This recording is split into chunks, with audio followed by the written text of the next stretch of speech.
How to upload longer videos more than 30 seconds on WhatsApp status. Uploading longer videos on WhatsApp status is quite easy and simple.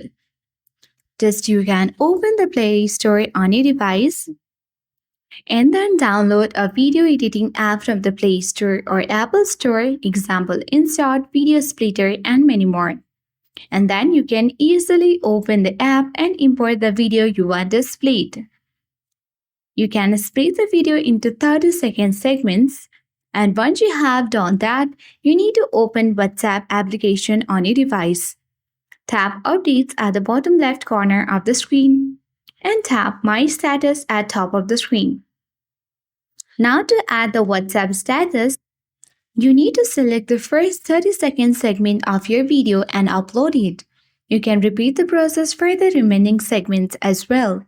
By splitting and uploading your video in segments, you can effectively share longer videos on WhatsApp status, ensuring that your viewers can still watch the entire content without breaching the 30-second limit per video.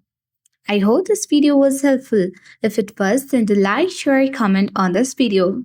Subscribe and press the notification bell for more tech and tips. Thank you.